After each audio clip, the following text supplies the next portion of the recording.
English premier লিগের transfer উইন্ডোতে অর্থের ছড়াছড়ি, প্রয়োজনের তুলনায় মাত্রা অতিরিক্ত অর্থ খরচ করে খেলোয়াড়দের দলে ভেড়ায় প্রথম সারির ক্লাবগুলো।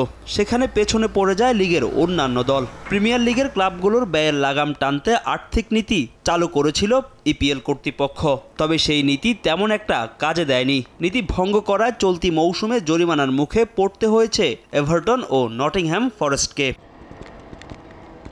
আর্থিক নীতির কারণে বড় ক্লাবগুলো অন্যায্য সুবিধা পেয়ে বেশি লাভবান হওয়ার অভিযোগ করেছে বেশ কয়েকটি ক্লাবগুলোর দীর্ঘমেয়াদে আর্থিকভাবে টেকসই করতে সেই নীতিই পড়েছে সমালোচনার মুখে।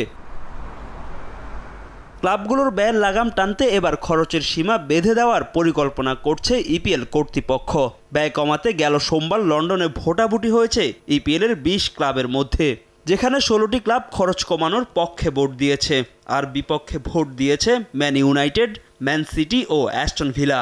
আর ভোট প্রদানে বিরত ছিল চেলসি।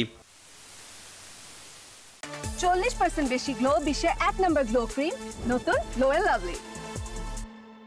আগামী জুনে প্রিমিয়ার লিগের এজিএমে অনুমোদন পেলেই আইনে পরিণত হবে খরচ কমানোর প্রস্তাবিত নীতি। সেক্ষেত্রে বন্ধ হয়ে যাবে চলমান আর্থিক নীতি, আর নতুন ব্যয় সংকোচন নীতি কার্যকর হবে 2025-26 মৌসুম থেকে। আর এই নীতিতে ক্লাবগুলোর দলবদল, খেলোয়াড়দের বেতন ও এজেন্ট ফিতে আসবে সীমাবদ্ধতা। প্রস্তাবিত নতুন আর্থিক নীতিতে সবচেয়ে কম আয়কে ব্যয়ের ভিত্তি ধরা হবে, অর্থাৎ একটি ক্লাব মৌসুমে কত খরচ করবে তা নির্ধারিত হবে লিগের তলানির দলটির টেলিভিশন সম্প্রচার সত্ত্ব ও অন্যান্য বাণিজ্যিক আয়ের অনুপাতে।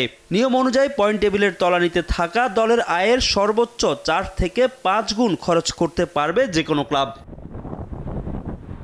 ব্যয়ের নতুন নীতির কারণে অসন্তোষ দেখা দিয়েছে বড় ক্লাবগুলোর মধ্যে।